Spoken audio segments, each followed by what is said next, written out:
If you made a resolution to brew better beer in 2018, here's how to make good on that goal. Pick up the new edition of John Palmer's essential book, How to Brew. The fourth edition, available in paperback and enhanced ebook format, is a 600-page reference guide that can help brewers of all skill levels. Every chapter has been updated and expanded, and there are 5 totally new chapters covering malting and brewing, strong beers, fruit beers, sour beers, and adjusting water for style. What's more, the new edition has revised and updated information on managing your fermentation. Grab your copy at brewerspublications.com. That's brewerspublications.com.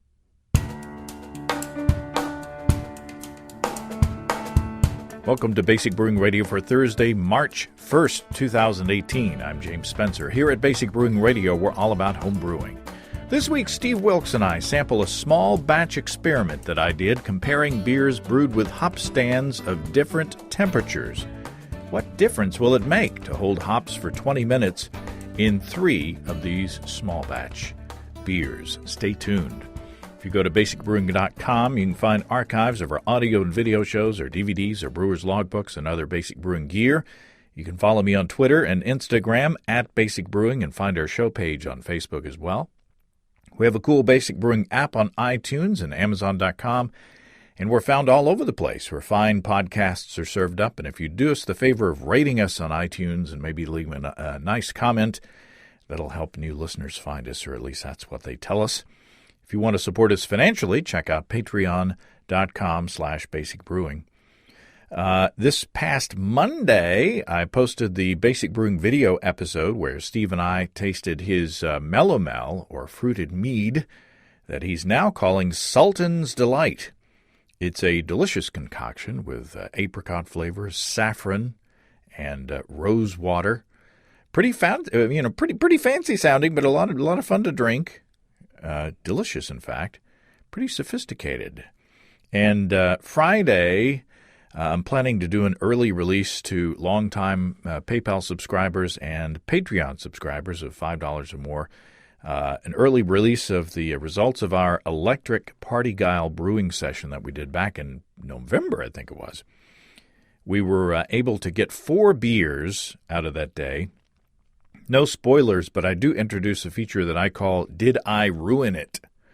So the general public will get to see that on March 9th, but financial subscribers will see that this coming Friday. I'm also considering doing little unique behind-the-scenes videos for financial subscribers, so stay tuned for that as well. Let's dip into the mailbag to read a letter from Rich in Denver. Rich says, about 4 weeks ago, I brewed my cream ale, but instead of corn or honey, I used rice. Like you, we received an Instant Pot for Christmas, and I just had to find a way to incorporate it into my brewing somehow, so I decided to use it to cook/gelatinize the rice. Rich says I used 1.5 pounds and ran it through my mill. This was added to 2 1/4 quarts of water and cooked on the rice setting. The resulting concoction was a thick, gooey mess. I added 5 cups of my sparge water to the rice to loosen it up and cooled to a temperature of 148 degrees Fahrenheit. The rice slurry was added to the 158-degree mash, and the combination stabilized at 151. I was surprised at how well the rice incorporated into the mash. I used rice hulls in the mash, and the fly sparge went without a hitch. The resulting beer was kegged 2 weeks ago, and I'm surprised at how good it is. It's a very light ale, but has a nice hop presence due to a 1-ounce Cascade edition 5 minutes after chilling had started. Rich says this one will be brewed again, but next time I will let the Instant Pot depressurize naturally. I depressurized as soon as the timer beeped, and much of the rice juice shot through the vent, making a big mess. Nobody likes rice juice shooting through your vent. Thanks, Rich. As I understand it, you do have to take care with starchy foods sometimes with the Instant Pot. I haven't had any disasters like that with starchy foods, but I have found myself cleaning tomato paste off the ceiling when I first got the thing. But that's because I didn't add enough water.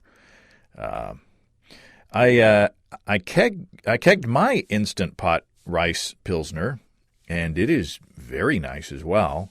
I didn't go to all the effort that Rich did. I just cooked up rice normally and added it to the mash. But the resulting beer is very clean and clear and crisp and tasty.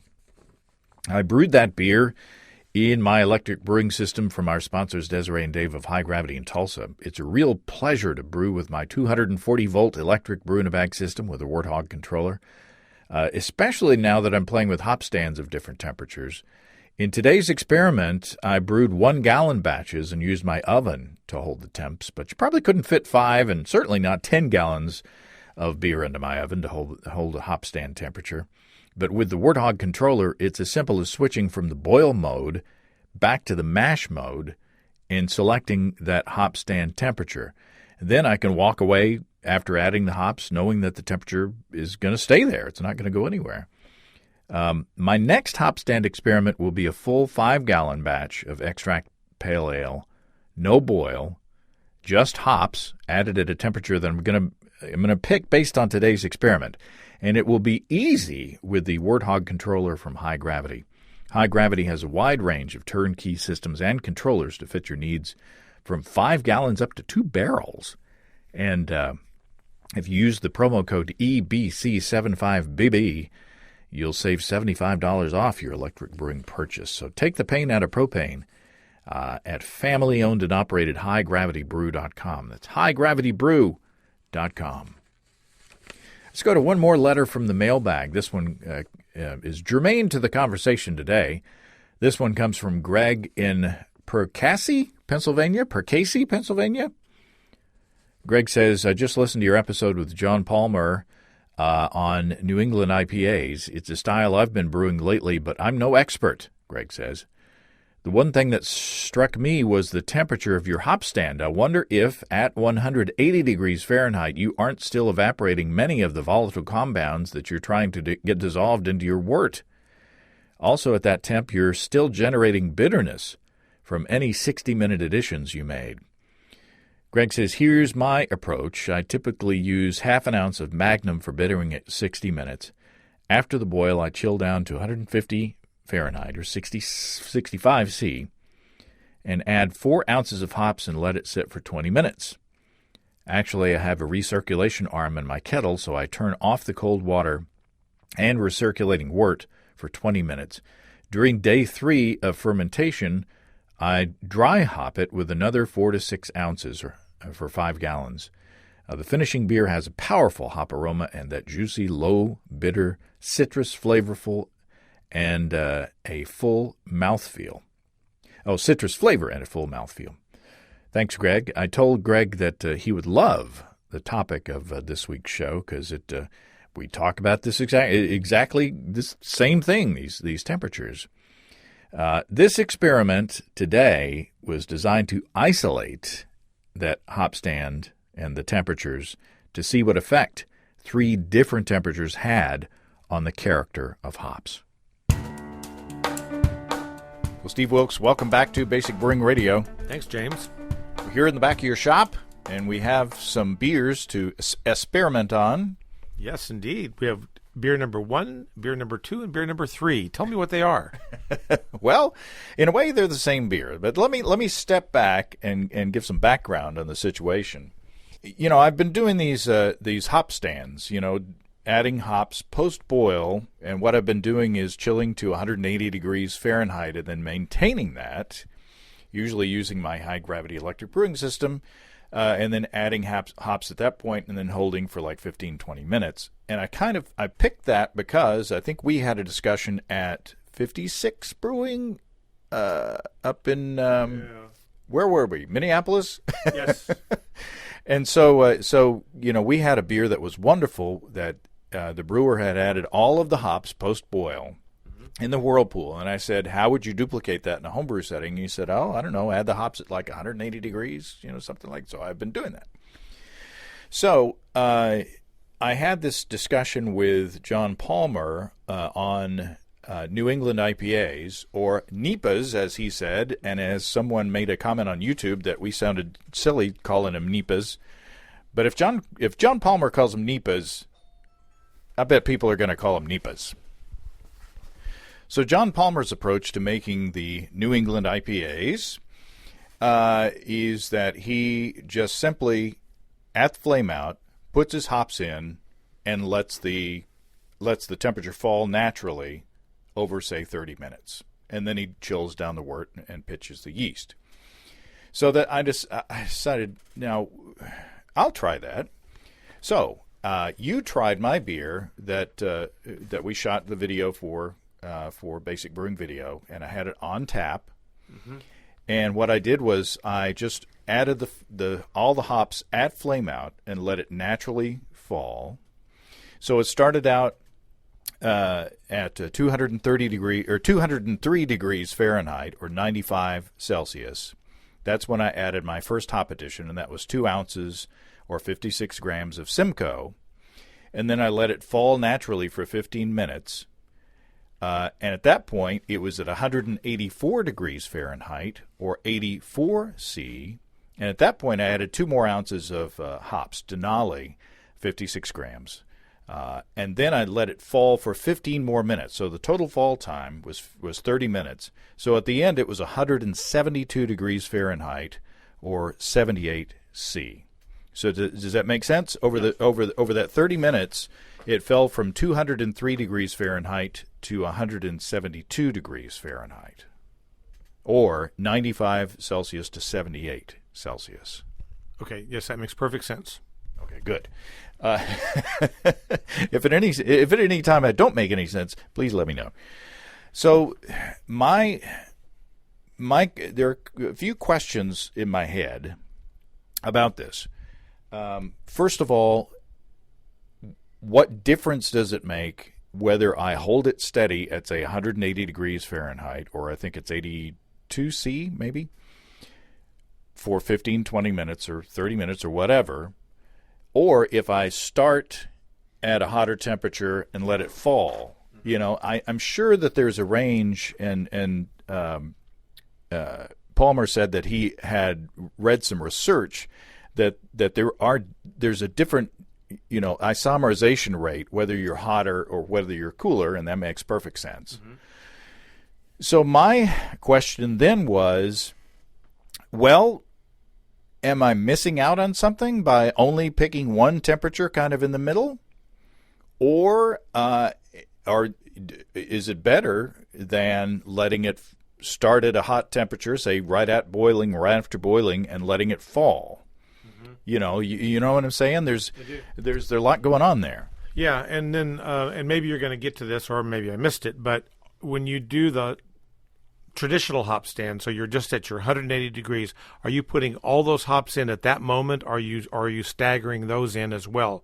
So like in your previous example, you staggered the hops in every so many minutes. Would you do that in the hop stand as well? Usually the staggering happens after I drink the beer, but no, I always have done with my hop stands, and I've usually done bittering charges too with the beers that are brewed with the hop stands. But I just add 1 charge of hops at 180 degrees Fahrenheit, 82 C, and hold that I've been holding it for 15 minutes. So, and those beers have been good as well. But what was your opinion? Do you remember what your opinion was on the beer that I took out of my keg the last time you were over that? I mean, we shot 4 shows that day. Yeah. So there was a lot, there's a lot to remember. But we both liked that beer quite a bit. I do remember the beer, and I did like it. I thought it.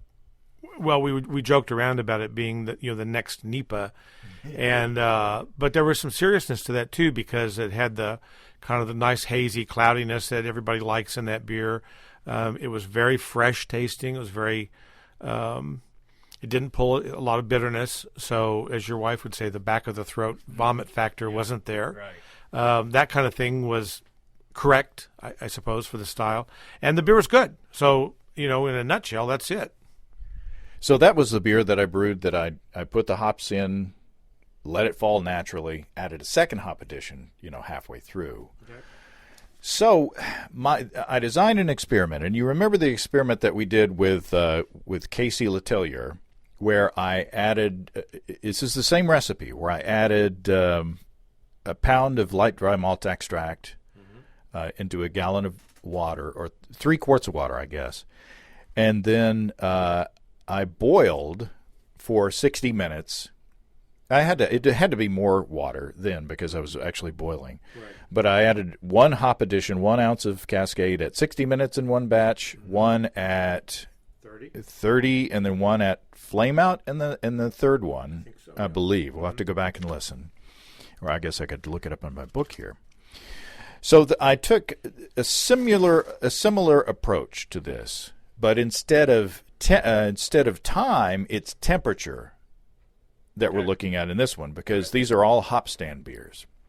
So 1 pound or 450 grams of Golden Light dry malt extract added to 3 quarts of water, which is about, 3 liters of water. 1 ounce of Cascade in each of these batches. So I didn't boil. I just brought these beers up to the target temperatures and then held them for 20 minutes. And during that 20 minutes, I added that 1 ounce of hops. So I had 200 degrees Fahrenheit, or 93 C, 180 degrees Fahrenheit, or 82 C, and then 150 degrees Fahrenheit, or 65 C. And I just held those at that temperature for 20 minutes, chilled, and pitched 3 grams of U.S. South Ale US-05 in each. So the beginning gravity was 1060, final gravity 1012, the ABV 6.4%. So what I have here, and I had, this is a blind test. I put duct tape on the lids of each of these bottles, so neither one of us knows which one of these beers is which. Yep. So do you want to crack and pour? Sure. And we'll keep. And this is the first I've tried of these, so I assume they're carbonated. Yep, they appear to be. Yeah.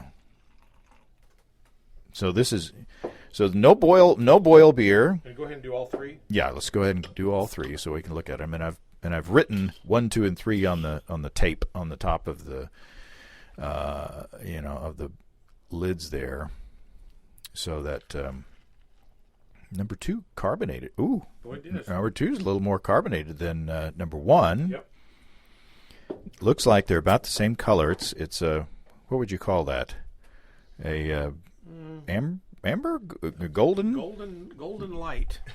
I call it golden light, as the extract was. Interesting. So I mean, they're pretty beers. They're pretty beers.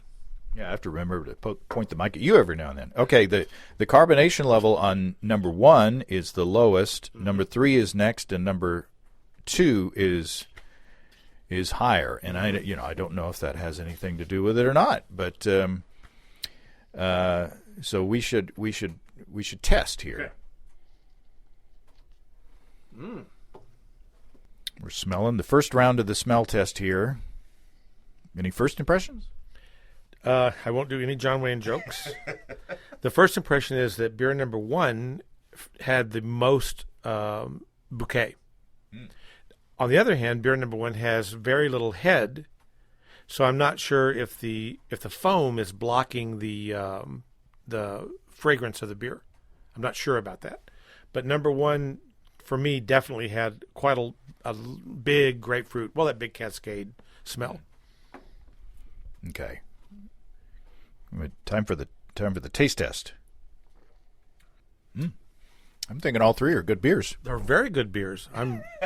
It's kind of blowing the whole charade of making complicated beer because it's really good.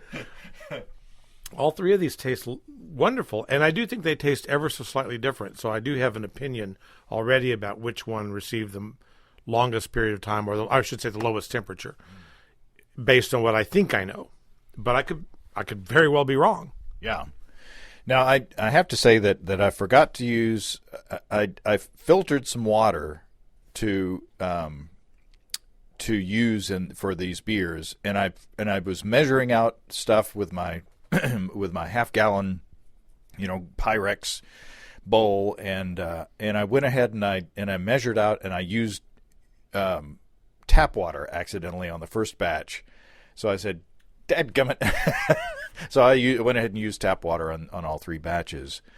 So I don't know if there's any. Can you taste any, kind of chlorine-y, Band-Aid-y kind of thing going on? They're terrible. Yeah, because you didn't use water that was blessed by a Peruvian monk on the third Saturday of National Homebrew Day.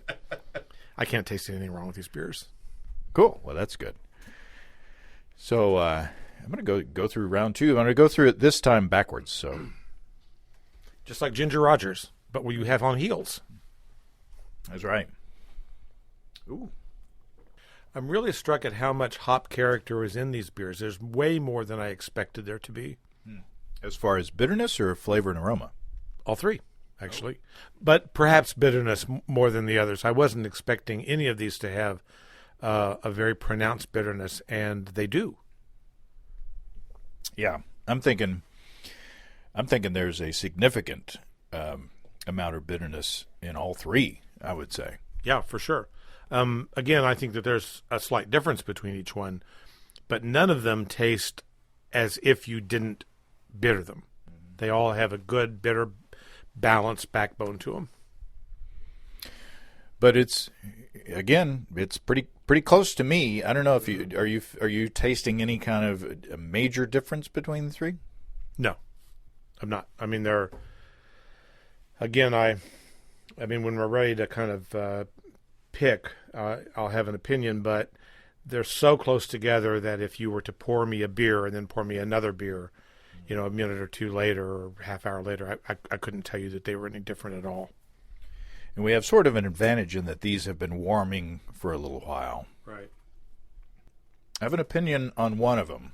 One of them seems to be apart from the other two, but I'm thinking one of them. But I'm thinking one is kind of tasting less bitter and more sweet. But then when I swallow, there is kind of the vomit factor on the back of that one. It's weird. Yeah, they all have it. I'm just really very impressed at how good this incredibly simple beer tastes. I mean, it's just some extract and a little bit of hops, and that's it. And we had the same reaction with the original experiment with the 60-30 and Flame Out addition of the hops. Mm-hmm. Each of those beers I could have enjoyed. And we shared it with the Brewlosophy guys at the Homebrew Conference, and they said the same thing. It's like, wow, I'm surprised these are good. Yeah, I know it. They just got that kind of classic American pale ale. I mean, that's what you made, and it tastes that way, but without the long boil. And yet, I don't feel like I'm missing anything that the 60-minute boil would have brought to the beer. They're all three very juicy. Yeah. I don't know if they would. I don't know if a New England IPA or a NEPA snob would like them or not. But I think they're all juicy. The bitterness, I think, is more pronounced than I thought it would be on each of these. Definitely. I'm just knocked out. So to review again, you let them set at 3 different temperatures for 20 minutes. Yeah. So 203 degrees, 180 something, and 150. 200 degrees Fahrenheit or 93 C, 180 Fahrenheit or 82 C, and 150 Fahrenheit or 65 C. Okay. So once again, based on what I think I know about hop extraction, I have an idea of which beer is which. But I won't be surprised if I'm wrong, because they're very close together and they're just darn good. It's really quite shocking. Shaky doctor. Woo! Boy, one of them is okay. I'm kind of out of descriptors. They're juicy. It's a Cascade Pale Ale. That Golden Light malt extract is a good beer to make a pale ale from, which is, I'm sure, why you chose it. And so there's plenty of malt character in the beer. It's got that kind of a nice sweetness. It's from, the strength of the beer that you described. It's exactly what I expect. And the hop character is very pronounced. Nothing from yeast, and which is what we would expect with SO5, USO5. So let's pick. Okay, you want to go first or me? I always make you go first. Okay. Okay. All right, I'm going to say, and this is, although I didn't use this as the determining factor in which one I picked, but I think, and these three, and they go in the order of the head retention. I think number 1 is the most bitter to me. Number 3 is second, and number 2 is third, and that was the order in which their head retention was. So I think if I go, I think that number 1 is 200, number 3 is 180, and and number 2 is 150. And that's on taste perception, but it just happens to go along with the way the head retention went too. And I agree with you 100%. That's exactly what I would have said. Ooh, okay. So that's a little scary. How would the Brewlosophy guys handle the statistical predictability of this? We're 100% right or 100% wrong. And our sample size is not that big. Yeah, our sample size of 2. And each of these batches, by the way, made 6 beers. So each of the, you get 3 quarts of water added to 1 pound of light dry malt extract. You don't boil it, and you get 6 beers. Now let me ask you a question. Okay. Which beer do you like best? Oh, that's an interesting question. I think number 1, which I think was at the 200, it has a lingering bitterness. It has more of that, what my wife describes as vomit beer character. It has a kind of it's too bitter on the back of my palate. It's kind of like when you, and I love hot peppers, but when you eat a hot pepper and it's too much, or you drink a hot pepper beer and it's like, oh, too hot. It's just a little too much. Yep. It's like when Peter Piper picks a peck of hot peppers. Or I think it's more. Have you ever tasted that the hop shot? There's a hot thing called a hop shot, which is kind of like this hop extract that you get in the syringe. You taste it and then you swallow and it's like, too much. Yeah, that's rough. Yes, I agree with you. But I don't think you answered my question. I'm still tasting here. The other two are pretty close. Mm-hmm. I'm going to pick number 3 as my most drinkable one. Just the Goldilocks factor. Because it's kind of just right. Yeah, in the middle. It's in the middle. I'm going to pick number 2. Ooh. Because I like the juicy, sweetness of it, meaning that the bitterness isn't fighting the kind of sweetness of the malt and the juiciness of the hop. And it is the most Nipa-like, and the flavor is very appealing to me. So number 2 is my favorite, and we think that that's the 150-degree beer. Yeah, we don't know. We still have not unveiled the caps. Now, I have another point of data to put in there. When we were bottling the beers, my wife Susan and I took hydrometer samples of each of these, and so then I poured the hydrometer sample in glasses, so that we can kind of taste them. I started with the 200-degree beer, the hottest beer, and she said, "Oh, that's pretty good." And then we did the 180 beer, and she said, "Ooh, that's more vomity." Oh. And then we did the coolest beer, the 150, and she said, "Oh, that's most vomity." Wow. So, okay. Now see, you could just ruin my whole weekend. So that was her perception at bottling time. Crazy. That's completely not what I would think, but I know. Okay. I know, which makes me even more anxious. Okay, number 1, which we think is the 200 beer. What do we got? Okay. 200. Oh. Okay, we're right so far. All right, number 2, which we think is the 150 beer. I'm having trouble getting the 150. Oh my God, We did it. we did it! This is a first. I think it's the first time we've actually gotten the challenge correctly. That's amazing. Yeah, and I feel much better about things now. Yeah, the universe is all is right. I didn't screw up when I the universe. pulled the samples. Wow. So there you go. So 2 things we determined here. The higher temperature has more of an impact on head retention. Mm-hmm. So temperature at least in this sampling had an effect. The higher temperature had a negative effect on head retention. Yes, it definitely did. I mean, very pronounced. And to our palate, the 200-degree beer, the beer that was held for 20 minutes at 200 degrees Fahrenheit, it still had some juicy qualities, but a little too bitter. I mean, 1 ounce of Cascade, which was at 8.4% alpha acid, 1 ounce and 1 gallon of beer. that's a lot of hops. That's a lot of IBUs. But it is a lot of IBUs. I mean, it tasted like it's supposed to taste. Yeah. I'm really blown away by this.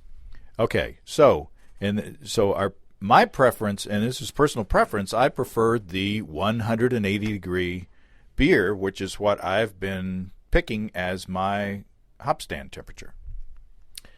And I preferred the 150-degree beer because it was the lightest flavored beer. No, I take that back. It's not the lightest flavored.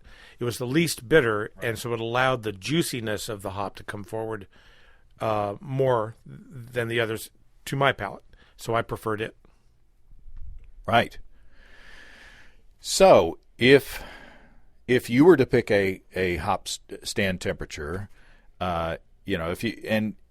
it all has to be proportional on how much hops we added to if we bump this up for a 5-gallon batch, it'd be 5 ounces of Cascade.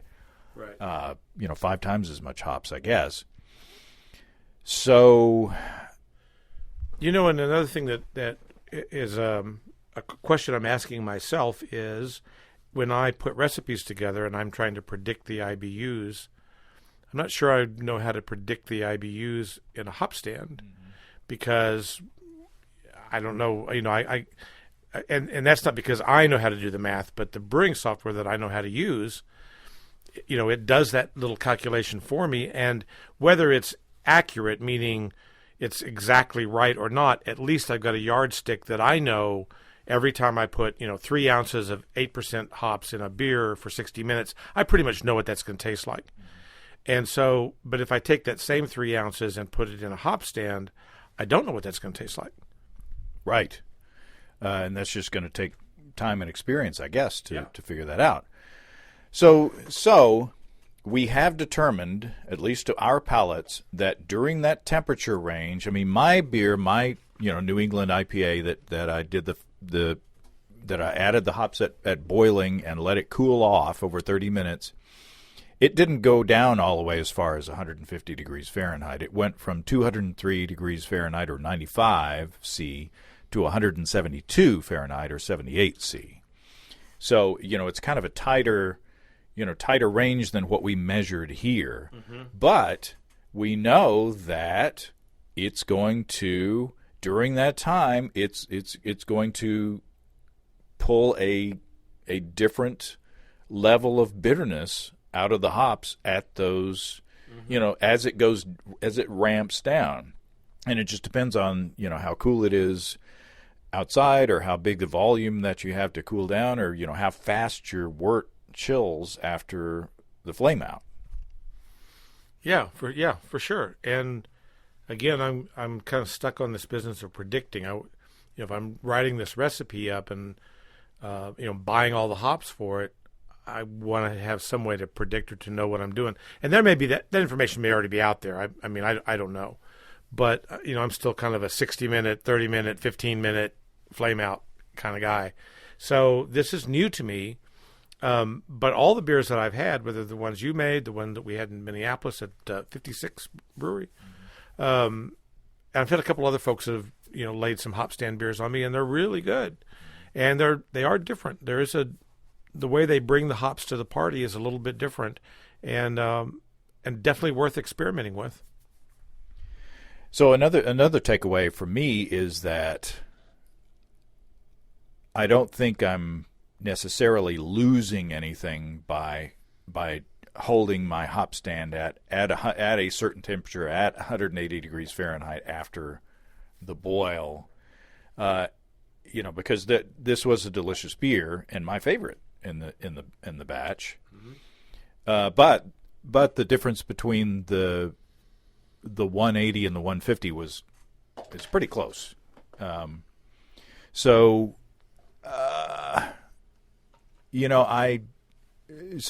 the name of predictability, the way my personality is, I like being able to pick a hop stand temperature after the boil and hit that and maintain it for a certain amount of time so that I'll get predictable results. Yeah. So that the beer that I brew in the summertime outside is the same that I brew in the wintertime, outside. And, in the summertime, the temperature is not going to fall off as quickly as in the wintertime. Right. If I just shut off the heat.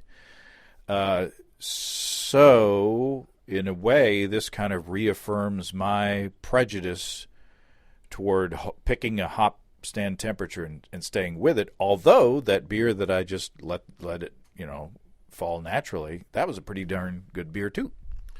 Yeah, and I guess I kind of had the same takeaway, because of course, I'm thinking about this as much as anything from a retail store owner, and people ask me a question, and I'd like to be able to give them an answer that I feel confident of, which at the moment, if I said, well, just, let the temperature stop and then add the hops along the way and let the temperature fall for a half an hour and you'll get a good beer. Well, that's probably a true statement. But people kind of want a more concrete answer than that. And so in my mind, I'm trying to think, well, how can I really predict how this beer is going to be? Now, for me personally as a home brewer, the way that I just brew just for myself, I'd be perfectly happy to give it a shot. I'm kind of one of those guys that's like, hey, let's see what this does. And then I'm okay with it if it's not exactly what I thought it should be, because I've learned something. And so maybe for me, it's just a matter of deciding whether I want to try this technique over a number of batches and see if I can begin to predict it, at least in a way that I can articulate that. Also, there is we have, I guess, proved during this little experiment that there is some value in planning your hop additions post-boil in a similar fashion to what you do pre-boil. Like what I did just on a lark over that 30 minutes, I added some of my hops at the beginning of that cool down, mm-hmm. and some halfway through, mm-hmm. so that I got less bitterness from that second hop charge, but more flavor and aroma. So I guess you could still do it backwards. In other words, when you're adding hops after flame out for like a New England IPA, where you're just adding all the hops in the whirlpool, maybe you don't want to add them all at flame out. Maybe you want to save some of them. Some of those, especially that you want to, get more of the flavor and aroma from, save that until like halfway through that hopping period, so that the temperature is lower and you get less bitterness and you get more flavor and aroma. Yeah, I think that's a great strategy. So this is cool. This is a neat experiment, and it's exciting because these are techniques that I'm sure we've got listeners out there that have been doing this for a long time, and hey, it's old hat. But in terms of just the general discussion that we've both been part of now for a long time, this is new to me. And it's a new technique and a new way to play with our beer and play with these ingredients and get a different flavor sensation from it. And how much fun is that? To me, that's the whole hobby.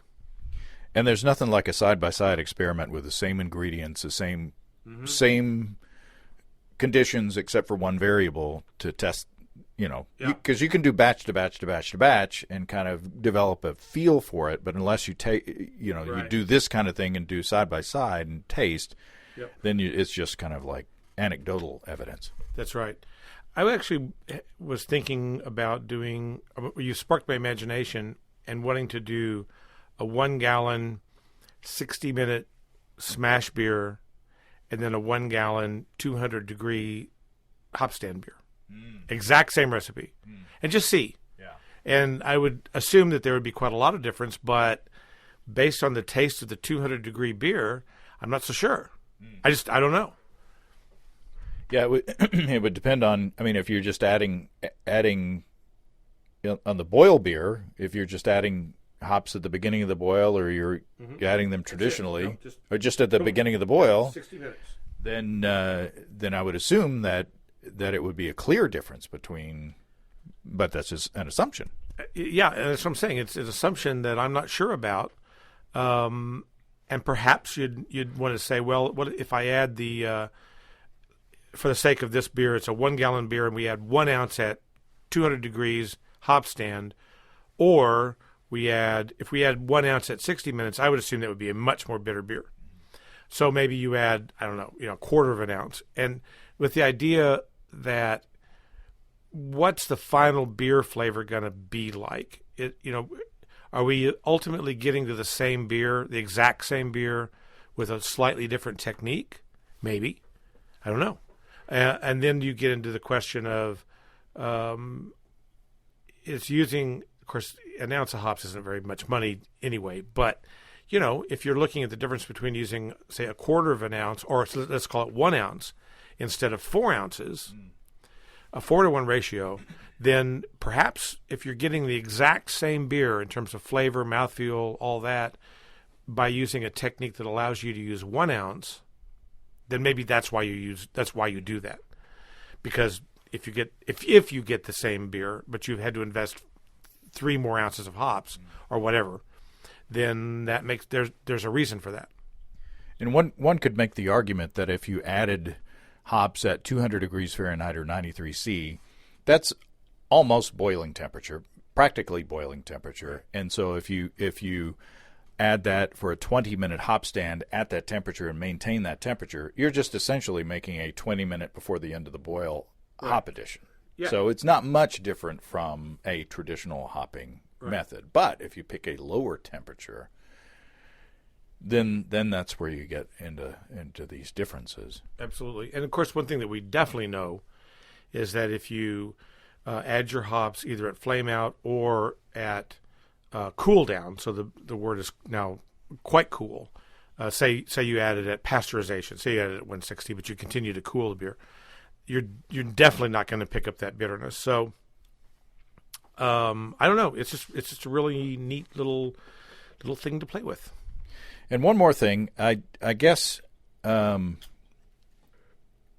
if you were to ask me, on the foam question, I would have thought that if you added the hops at a higher temperature, you'd get higher head retention because you're like isomerizing those alpha acids, or you're better utilizing those oils in the hops, and so therefore it's going to be better head retention. But in this experiment, it turned out to be not that. So maybe preserving those hop oils more intact with a lower temperature, you get a better head retention. To me, that's counterintuitive. Yeah, it is counterintuitive. I don't understand that yet, but it was definitely, the phenomenon is true, at least in this experiment. Well, there you go. This is fun, and we've got another set of these, so if we wanted to, we could continue, and just to make sure our data is good. I believe in deep research. Deep thought. I'm like the Cousteau of research. I go as deep as possible. The global. Well, down was the giant global in the ocean floor. All right. We got at least one impression in there. Thanks, Steve. Thank you, James. Thanks again to Steve of stevesbrewshop.com. Steve liked 150 degrees Fahrenheit, and I liked 180 degrees Fahrenheit. So I'm planning to step this experiment up to 5 gallons and do a no-boil extract pale ale, adding hops at 160 or 71C for 20 minutes to see how that goes. So no boil, just extract and hops added at 160 degrees Fahrenheit or 71C for 20 minutes. That's it. So I bet that will be very tasty and super simple to make. It's cheating. It's almost cheating. But I'm sure it's going to be tasty. Stay tuned for more details on that. In the meantime, if you have brewing questions, show suggestions, or just want to say howdy, write to James at basicbrewing.com, or just fill out the contact form at basicbrewing.com. And please don't forget to tell us where you're from. Thanks to everybody supporting us through our Patreon page. Special goodies coming your way. Check all that out at patreon.com/basicbrewing. Be sure to check out our DVDs, Extract Brewing and Partial Mashing, Stepping into All Grain, Low-Tech Lagering and Decoction Mashing, and Introduction to Wine Kits. You can find them all on our site. You get a free Basic Brewing bottle opener with any DVD combo, and you can check out our Basic Brewing shirts in the store as well. You can find our logbooks where you can track and log up to 50 batches of beer. And if I can remember, I'll give you some free stickers, some free Basic Brewing stickers with your order. You can check all that out at basicbrewingshop.com. And don't forget, you can join the American Homebrewers Association and subscribe to Brew Your Own magazine through the associate links on basicbrewing.com. It's all until next time. Until then, thanks for listening. I'm James Spencer. Production help for Basic Brewing Radio and our website is provided by Kelly Dodson. Basic Brewing Radio is a production of Active Voicing. We'll talk to you next time, everybody. So long.